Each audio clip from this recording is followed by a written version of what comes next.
All right, I think we're at 3:30 right now, so let's get this kicked off.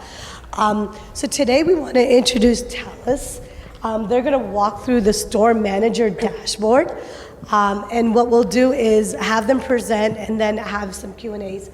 But before we do that, just a show of hands, how many people are enjoying Domopalooza so far? All right, that's good. Okay, so we're going to go through the presentation right now. We have Matt Apostoli and Alison Chu. Thank you. Thanks. Great, thank you. So my name is Alison Chu and I work for TELUS, and I support, I'm the director of our Retail Excellence and Sales Support organization. So of our corporately owned stores, I support the store operating model, which we'll tell you more about, as well as compensation strategy and store operations.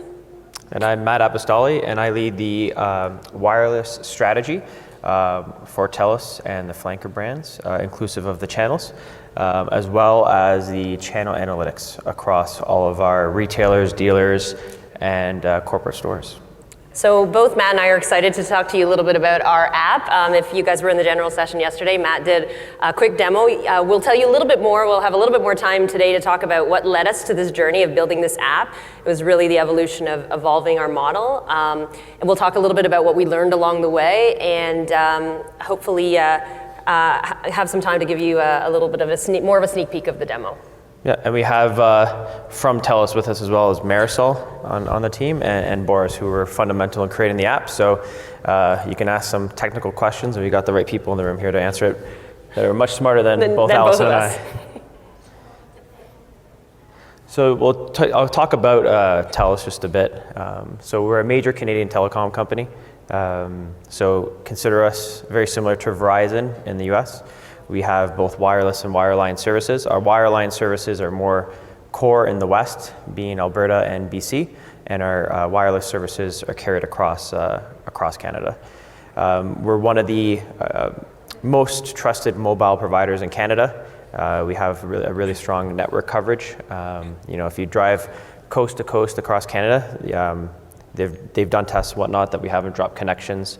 So it's pretty strong connection. We're going to be, leading in the 5G space, which, we've talked a lot through the general sessions, and we've heard from folks saying that that's going to be the next evolution around IoT and whatnot. So we're really trying to make a mark there.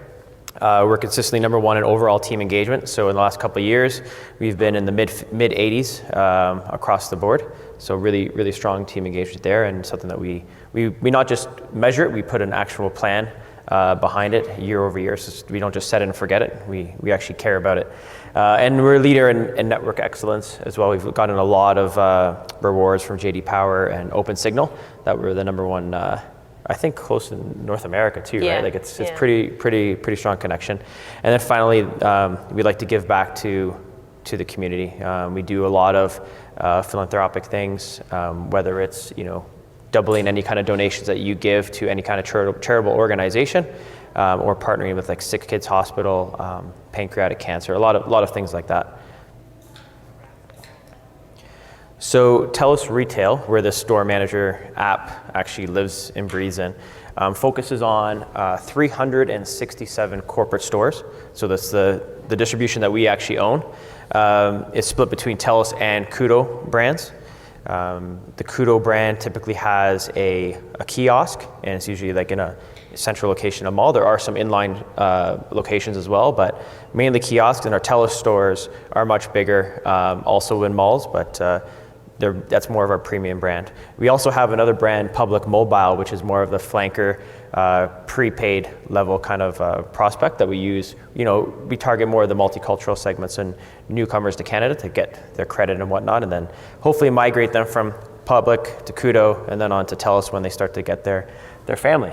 The corporate stores manage plus 3,000 frontline employees. And that's a full suite of area managers, regional managers, in addition to store managers, and it's nationwide distribution.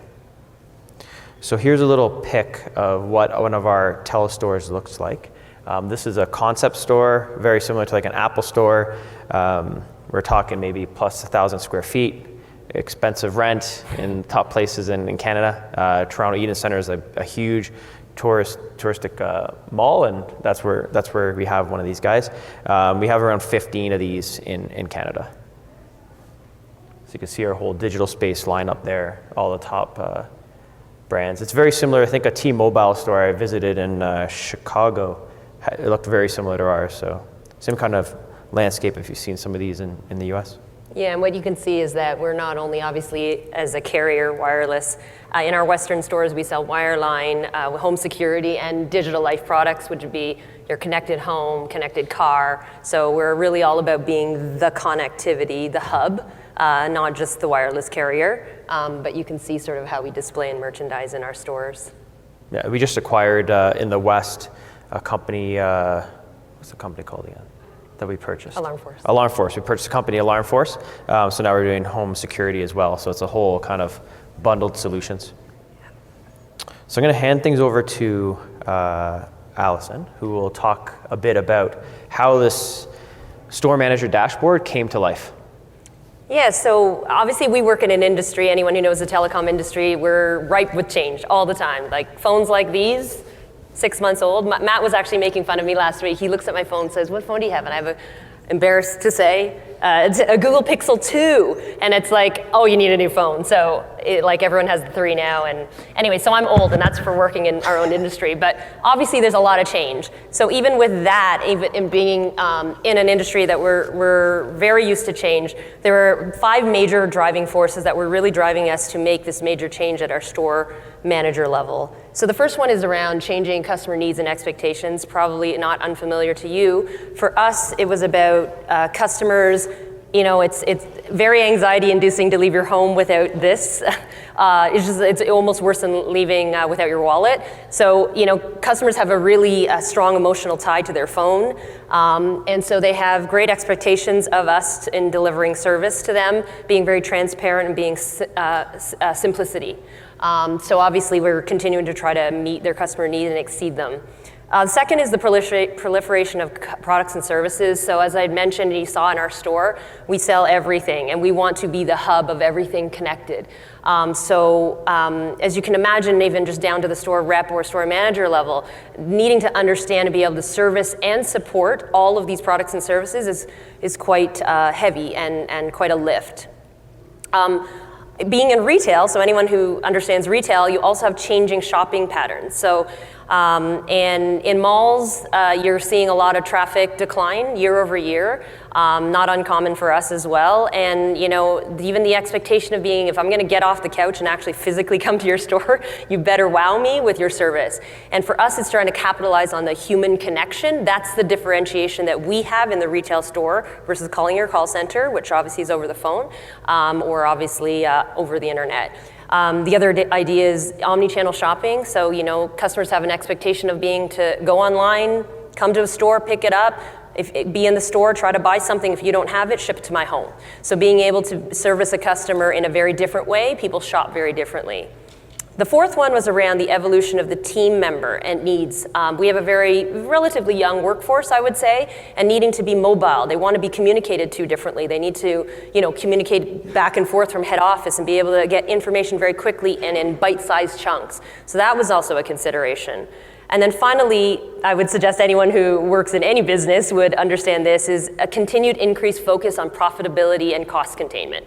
Our industry continued to be very competitive, and we need to make sure, that we are very much managing both the costs and trying to increase the revenue that we bring in. So all of this together, really drove us to really rethink the operating model and really drive a significant amount of change. We needed to really shift the way in which we were working. So if you go to the next slide. So really, when I say shift in how we're changing, it was really around our operating model, and I'll explain what I mean by that. There were 3 guiding principles specifically around that. It was, we needed to drive a simplified measure of success. So if you'd imagine back in our store, we're asking them to chase a whole bunch of KPIs. You need to renew, now you need to, or maybe you need to activate. Oh, we need to sell additional accessories onto that. Oh, make sure that you're providing good customer service. Oh, don't worry about maybe merchandising everything properly and making sure your inventory management, you're effectively managing your inventory. So there's a whole host of things that have to happen, and you better do them all well. And we had people sort of chasing KPIs which were seemingly disparate, but we needed to build in a model model that was simplified for them to understand how they were integrated, and also find it in a way that was very easy to find. The second was really, it's almost foundational to the whole journey that we've been on and are still on. It's around building a business ownership culture. So while we're corporately owned, those stores are corporately owned, we wanted to instill with them that if you're the store manager of that store, what would you do if you owned it? Pretend it was your money.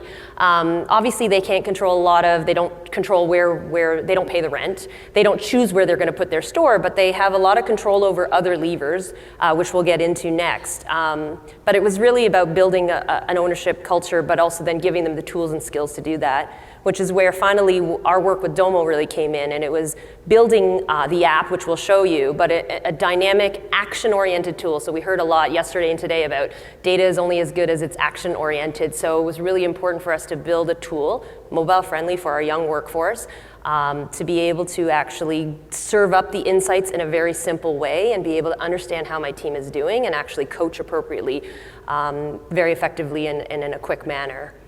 The other two pillars at the bottom I won't go into, but as you can imagine, it wasn't just about the insights and the KPIs. That was very foundational to what we've been doing, but we also have a stream of work called around the people. It's about who you hire, it's how you recruit them, it's how you coach them.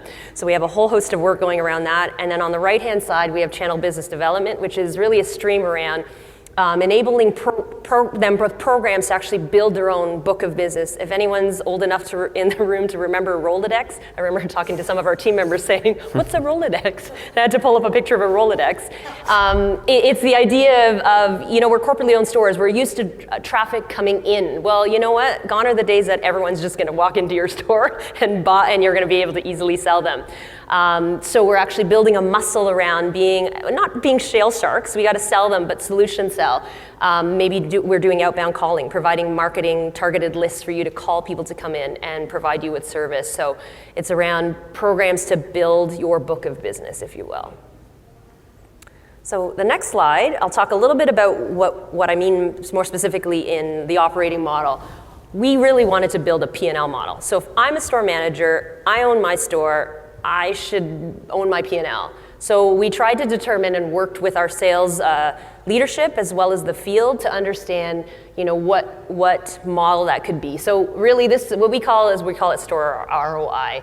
And really what that is two components. It's how much you're selling, the sales per hour, so it's your sales transaction over the payroll hours.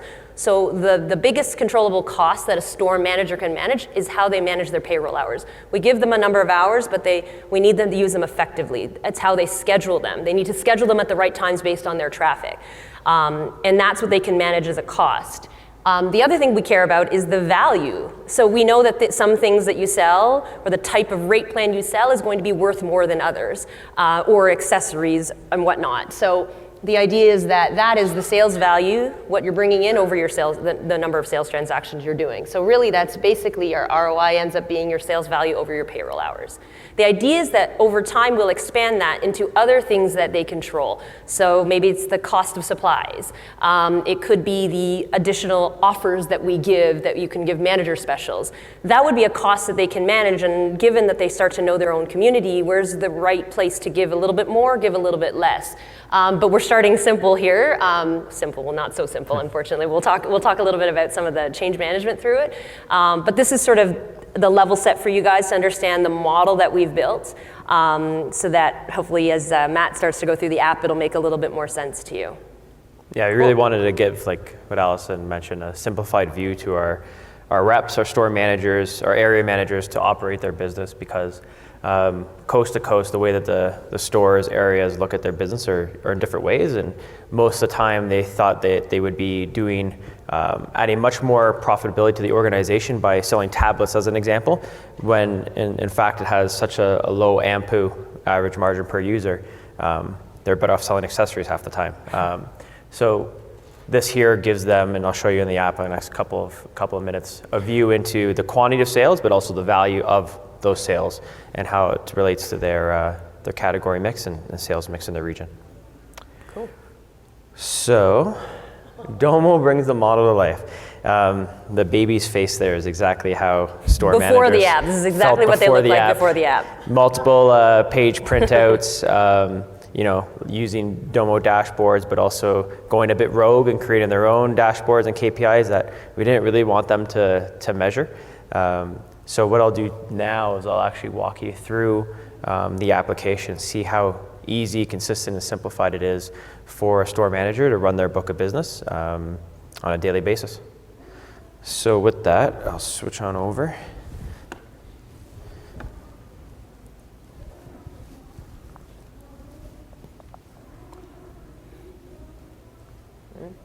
Okay, perfect. So this is the landing page of what a store manager would see, an area manager, all the way up to our sales directors and VP level, because it allows next level drilling. So up here we have brands. So like I mentioned before, TELUS and Kudo are the largest corporate stores that we manage. So a person has an ability to filter on what brand they want to look at. They're also able to filter and sort on what region they want to drill into, as well as within that region, they're able to look into the area, the specific area they're focused in. And these areas are also broken down based off of the way that we support them from an area manager perspective. And then finally, time period. I can go week to date, month to date, all the way down to last 30 days, last quarter, year to date. It gives me all those various trends. So there's a lot of data across multiple KPIs that are embedded within the Domo application here, all on my mobile device.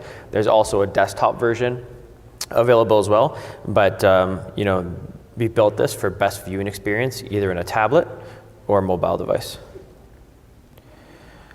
So then what I can see here is I can see those 4 core KPIs that Alison had mentioned: ROI, sales per hour, value per transaction, sales conversion, and the rank of those stores across all of them. So I can actually go ahead and filter and see how each store is doing across those KPIs, right? In addition to that, I'm also able to see their percentage to target and their value, right? So it's really insightful for an area manager, as an example, to say, well, look at that, I'm green across the board. I'm having a good week or good quarter, right? This is fake data, so. Not everyone's green. Not everyone's green. So that's the first layer. This app also allows you to have we call it a hamburger kind of menu that allows you to go through multiple dashboards, but I'll go back and I'll show that a bit later. It also is available in French. So for the province of Quebec, most of them speak French, so we have to have that available for them, and it's just a quick toggle, and everything changes over to French. So let's look at Sunset Park. So now if I'm the store manager or the area manager and I want to look into Sunset Park, this is my kind of landing page of my view. And I can see again my return on investment, where I rank relative to my peer group, and how well I'm doing compared to my target. I'm also able to see my sales mix, some mobility renewals all the way down to FFH, which is Future Friendly Home, our wireline services. And I'm able to see my goal, my sales relative to that goal, my rank. In addition to that, my performance, very clear, okay, green, red, I see where I need to maybe improve or maybe understand why I'm doing so well and continue doing that. This is the quantity. What we did, and what Alison was mentioning, was we wanted the store manager to start to become more empowered as a true entrepreneur, to understand the value of the quantity of sales. So what we're able to actually do here is toggle to the right on value, and now they can see the value, the dollars and cents relative to their goals, right? So it's interesting because in wireline, they're green on the number of widgets they sold, but the value of those widgets, they're actually under their target, right? So it's now a conversation with that store manager, area manager, say, well, maybe you got to improve on your high-speed internet because that's better value than like a Chromecast kind of sale. I will add, one of the things we did debate when we talked about value is, would we actually take true dollar value? And we thought that might start to get confusing with what our executives look at when you start to look at numbers. So we've actually built a sales value index behind that. So you may look at the number, well, they are fake data. Yeah. We did anonymize this, but so what we do is we give points to every, based on lifetime value and then strategic value. So what we'll do is we look at that quarterly because we launch new products and services, or we actually do want to double down on some of them. So strategically, we may change the values of those over quarterly or maybe yearly, but we'll look at it on a regular basis. But just so you know, the in behind that is a value index that drives the value, the numbers that you see. And I don't know if you guys could see it on the on the screen there, but every KPI also has like an info kind of toggle on it, so it tells you exactly what that KPI measures. So the store manager is able, there's no excuses kind of thing, oh, I didn't know what that KPI meant. Well, there's a little cheat sheet there for you, built within the dashboard. This here right now is the payroll section, so it tells me as a store manager what my payroll hours are trending relative to my budget. It also tells me that I'm over, and it color codes that as being red. We're in the works of building this into even our workforce management system so that we can get into even more, scheduling capabilities and whatnot. And then finally, there's a quick peek into conversion, and I can drill down into that and have the ability to see exactly my hourly and daily traffic and conversion patterns. So what I'll do now is I will take it back to the kind of view, I'll take it back to the sales and show you exactly like SBS, for instance. It was in red. I can double click there and see exactly my rank relative to that same region on that very first page I showed you guys in that one metric. So I'm 9th out of 12 stores. I know that Colonial Park and Spruce Road is doing quite well. So, my area manager might say, I've chatted with them. This is the secret sauce. This is how you can improve your business.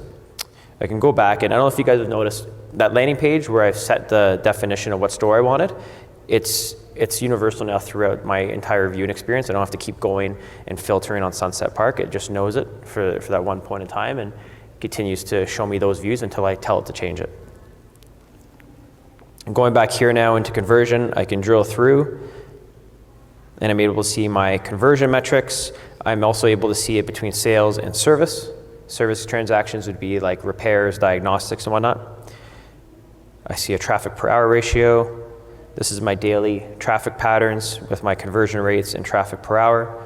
And the beauty about what I love about this app is I'm able now to get into hourly conversion, which is fundamental, especially with the way we're building this book of business around ROI. The only cost in their control right now, they don't pay leases, they don't pay lighting, all those kind of expenses, but they do manage payroll hours, which is a big chunk of the cost of our stores. So this here, it guides them into, okay, well, I know I need to probably increase payroll hours after 12 o'clock because my green conversion line dips after 12. Or I have a sales productivity issue, right? So it helps diagnose a bit of that. If I go back, I can now I'll go into sales, I'll go into sales dashboard here. And so this is, again, that sales dashboard for my store, but I'm also able to see it now into the product level and into the SKU level. And I can see the number of sales, the sales mix, and then what that is against my peer group. So for instance here, Sunset Park has a 3% sales mix on accessories, between $100 to $200 versus their peer group of 2%, right? So that's a good thing there. It's really insightful to help develop that action plan for a store manager and their sales reps to understand where they need to improve or continue leading. The other thing I want to show you was I can actually filter by reps on this as well, but I can also see this view by reps. So now that same store, Sunset Park, I'm able to see all the store ROI metrics across all my sales reps. This is where it becomes even more powerful because I can spot outliers, spot my top performers, and be able to see right away who I need to have coaching conversations with and spend more time. More importantly, for the area manager, this allows them to drill down and have like an action plan going to the store manager at the beginning of the week, and saves them countless hours and days being able to package this all up. Today, they have to go to multiple dashboards, sort through multiple files, workforce management systems. This is the aggregated view of their whole book of business. So, the example I love on this store is, I can filter and sort there to Elisa Holland. So she has 130 payroll hours, and you can see there right away, that's the most amount of payroll hours in a store, yet her sales per hour are the poorest. So I can actually go back here now and see what's going on with Elisa here. So across all her KPIs, she's ranked 10th, so she's the worst in her store, but she's the best in payroll hours, meaning she gets the most amount of payroll hours. I'm able to see her sales mix, and it's the worst across the board. I can see what value she's bringing in.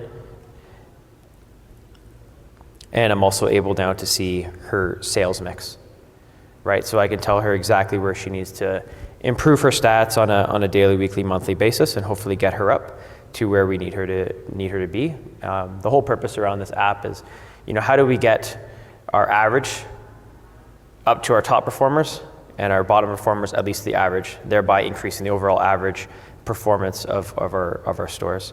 So that's a quick demo of the app. It's been quite handy so far. The native app is built within Domo's platform, where we have plans to build it outside of the platform with our own kind of brand and logo. I don't know if it'll be available in the App Store, but we'll have like a special link they can click and download and be able to pull off from there. I think that's pretty much it for the app.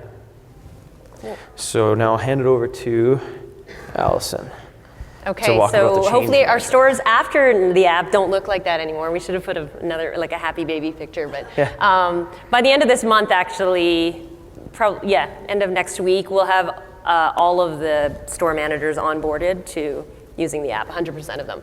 But now I just wanted to touch on a little bit of our change management approach. And for any of you guys who have rolled any portion of Domo out or any implementation really, change management I would say is very, very key and is very important. So, and I'd say three things specifically.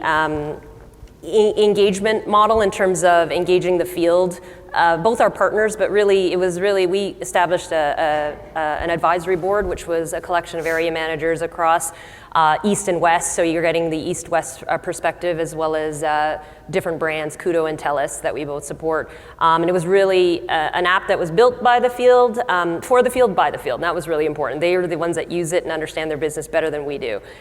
We also took a phased approach, which I'll talk you through, and then key along the bottom is executive sponsorship.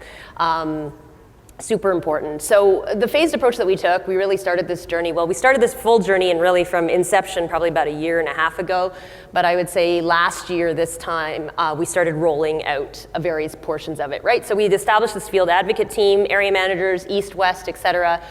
We partnered with the Domo team where we would do sketches and we'd work iteratively, and we'd actually had the team come on and actually demo it, and we'd get feedback directly with the Domo guys on and our technical folks, our insight folks, and us as business sponsors. And then we did a beta launch to that small group, and we wanted to sort of get feedback and iterate. We rolled it out more formally to the rest of the area managers. It was important for us to start at that level because they are the leaders as the store managers, and they needed to be well aware because it's really them who's going to live it and lead by example. So we really got them up to speed. We also took a more of a certification approach. So, often you'll think, oh, just train them, we're good, put some reference documentation. We actually sort of rolled it out in giving context. We were trying to do, and I wouldn't say we've always been the best at that in general. You gotta help understand, give context. Why are we doing this? Why is it important to you? And so we did that, and then we did multiple sessions, and then we actually had face-to-face where we had an area manager conference, and we actually worked through business planning with the team, et cetera, and they shared their ideas together. So I would say it was sort of a five-phased approach there. And then we did, late last year, we rolled out to 25% of our store managers only nationally, but it was really important to get them on board and using it. And we actually had the area managers choose specifically which store managers. And they kind of strategically picked a lot of the ones who were going to be the friendlies so that they could be, on board and actually leading the charge. But they did pick a few that were sort of maybe, we want to kind of test the waters and really get the real goods. So that really helped us along the way. And so now, like as I mentioned, this last couple months, we've basically been rolling it out to the rest of the 75%. So by end of next week, everyone is onboarded. And we will continue to reinforce. And that's really, feels like still just the beginning. As you can imagine with behavior change, it's going to be continued reinforcement. I'd say the additional layer that we are really adding on now is the executive, not only did we have the support, but the executive level conversation that's happening. So every time our VP is having a conversation, you're actually using the same terminology. We're recognizing people who are, some success stories in value per transaction or sales per hour, and really reinforcing that throughout the organization and the discussions that we're having. So it's a bottoms up and a top down approach that we're really trying to embed in everything that we do with the field. Yeah, like our CEO gets updates about 3 to 4 times a month, whether it's through a formal email from our president, even as far as like presentations to the broader C-suite at the organization. Yes. So it's getting a lot of attention. Yeah. I don't know, Alison, like how many people do you think have touched this from like training, from content curation? Like I'd say close to, like from channel side, I'd say it's been almost similar to, not almost similar, but almost like like an iconic device launch to a certain extent, from like introducing Apple products to our store for the first time, right? Yeah, I would say almost everyone. If I even think about, just if you guys think about partnerships, so obviously Matt and my team have partnered deeply on this, being insights and strategy, and my team is more the operations. But I would say we've had to socialize with our marketing counterparts, right? So we're going to give certain things a sales value index, and they should want to be knocking on our door to say, hey, we're introducing this new product. What are you going to value this in your sales value index? Because this is what's driving our business. Yeah. So to your point, and not only within our own retail environment and insights and strategy, it touches all of our partners, because our stores, we sell everything. So it's been a massive internal change for us, and a very important one. It sets the foundation for us and the return that we bring as a business unit. Yeah, I would just add, like, from a change management side of things, March this time, we were here at Domo Palooza, and I was talking to a couple folks around the app. Domo had some ideas around the app as well that they were kind of curating for the App Store, and we partnered on it to try to learn from each other on things. They learned how to, develop a retail app, and we learned best practice around app building. So, hats off to the Domo team. We've worked side and side together on it. Yeah, it's good learning. And pretty quick, right? I would say one of the things that worked really well was Domo was receptive to our feedback. A lot of prototyping before a lot of the builds happened, in addition to the data setup, and Boris was fundamental on getting that done too. Yeah, a good partnership, I'd say. And then the final slide really is just like, if we were to say, what are the top 5 things that we learned that maybe folks here who might be doing something similar, I would say co-create and collaborate. I mean, we've touched on a lot of it. It's co-creation not only amongst ourselves, it's outside of our teams, as I mentioned, people like marketing, products, team, et cetera, but Domo, obviously. That was really, really important. I can't emphasize enough that we engaged the field, and really they were the ones, they have to feel ownership for it.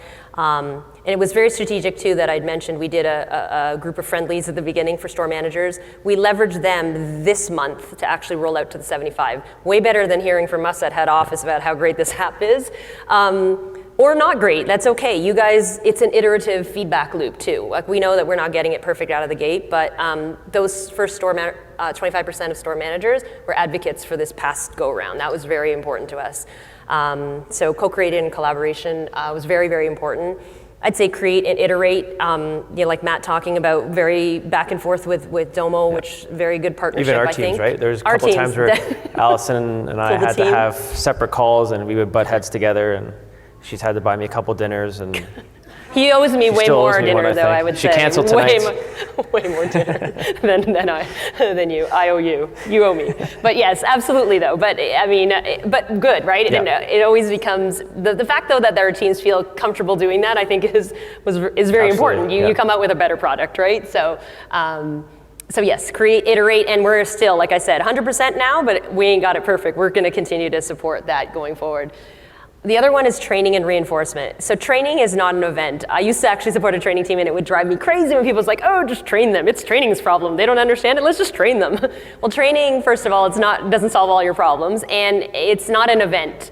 So reinforcement is very important. And when I talk about us having discussions, embedding it in communications, using language with the same things, talking about the KPIs multiple ways, making sure that when they walk in the back rooms, the same KPIs they're looking at are the ones that they look in the app. That's all about reinforcement. It's making sure that you think about how you truly operationalize this throughout your organization. And every level needs to be talking about it, or else there becomes a disconnect. And too easy for you to say as a store rep, or even arguably any of us in the support team, is like, you know what? If there's a bit of a disconnect, maybe it's not that important. I have a million other things I need to be doing, and that's our challenge. For anyone who has a field force out there and we're asking them to do so much, it's very difficult for them to know what to focus on. So the more that you can sort of have a consistent message throughout, then it's quite clear to them what they need to be focusing on. Leadership support immense. I think, like Matt mentioned, I think the fact that we're giving regular updates, fun to our CEO on a regular basis.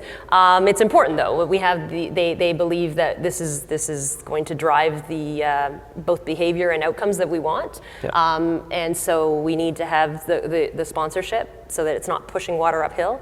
And then the other one that we added here was we call it cut the cord, but if you can imagine, we've just rolled out to 100% of our stores. We are still having, as Matt had made a comment about that baby, the look of the store manager before, they're going into multiple PDFs. They're doing that. That has not been cut out yet, right? We've literally just onboarded people. So what's happening is, understandably so, and this was part of our approach, is you still, and I look at the team over here, they're still supporting multiple reporting, reports, right? Which is in Domo.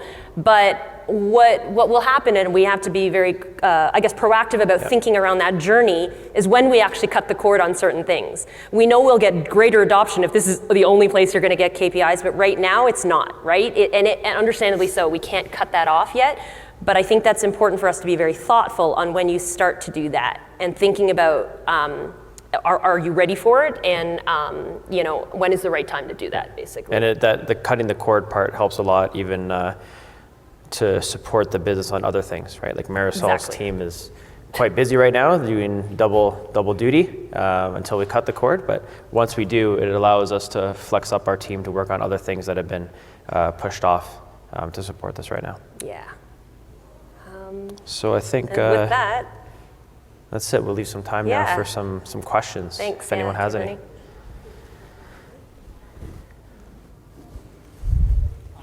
Hi. Hey. Organization, you probably. I don't think his mic's working, guys. Oh. Can you hear me? I can hear you. We can, yeah, but we'll repeat it if people can't hear you.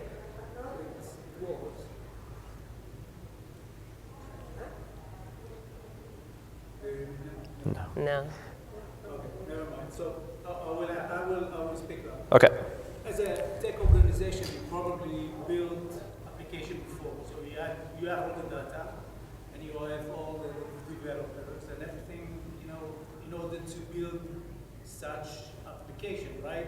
Outside of Domo. And I wonder what's the difference and what was your experience building the app within Domo and what was the differences?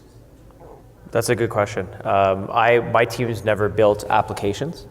We have a team, like you mentioned, that do digital applications for other things within like the interface of store manager dashboards on the terminal to actually execute on sale.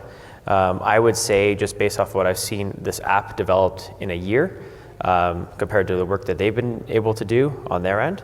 We've been able to do it quicker, in my opinion, with Domo. Maybe there might have been more costs incurred as a result of going outside, but I would say the speed to delivery offset any of those costs. But it's a really good question. I don't have the true answer for that because I don't actually, my team doesn't build apps. Your team doesn't build apps. Marisol, you've built apps before with the digital team in your previous job, but I think you can attest that how long did it take to create My Account app? Quite some time, right?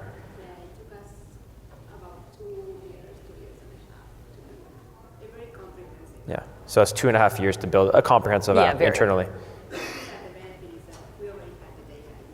Right. Yes.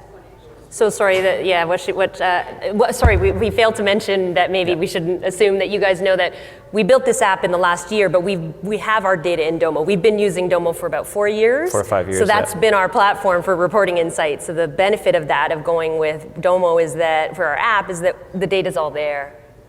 So that has obviously accelerated things significantly for us, and we have a partnership with them already. Thanks for your question. All right. I think there's one there, two there. Did you have a question too? Oh. They're so polite. Everyone's so polite. I know. They must be Canadian. Yeah. Are you Canadian? Are you Canadian? Not Canadian. I'll throw a y'all in there.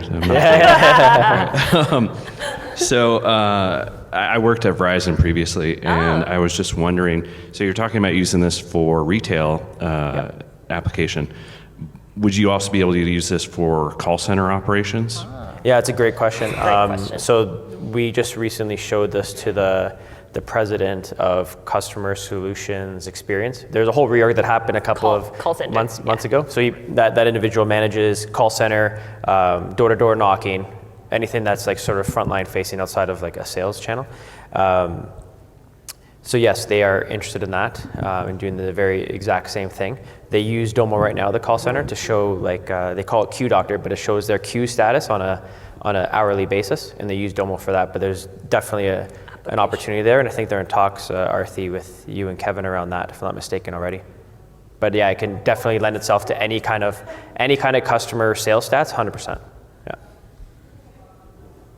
My question's around, have you thought about putting this in the hands of the sales reps? And Yes. then I was just thinking of some potential use cases like write back functionality for them to provide, information about an experience with a customer, and then maybe the ability to send notifications to them like, hey, we're doing a sales incentive. Yes. So those were just some of the things going through my mind. I'm sure you guys have already thought about Yeah, some it's of the those. evolution of it. That's hopefully the end game kind of thing for it. Longer-term vision, yes. Yeah, inclusive of like AI technology. Like the Yeah. example that I showed on stage the other day really quickly of like some use cases of like drilling down and assessing my business.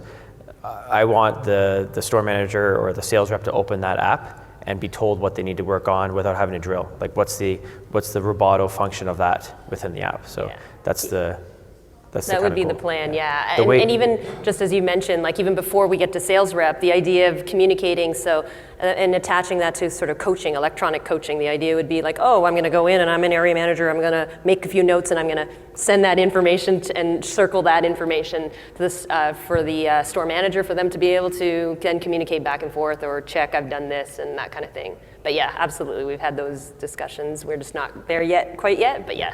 That sales rep page that I showed where I clicked on Alyssa and it showed her KPIs. If you notice, those KPIs are the same that were on the store manager landing page. So yes, we built it with the intent to be able to ship to our sales reps as well. And then build in commissions, all that kind of fun stuff. So it's really the true ownership of their business. Any other questions? Yeah, I got a question.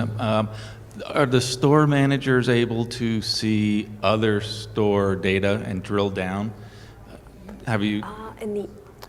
So the area manager can, the store manager can as well, not down to the sales rep level, but down to the ranking. So like that example I had there to see my rank on SBS, it was 9 out of 12. They get that kind of granularity. So, and what are you using to kind of cordon off that security level? I believe it's a PDP publication, right, Boris?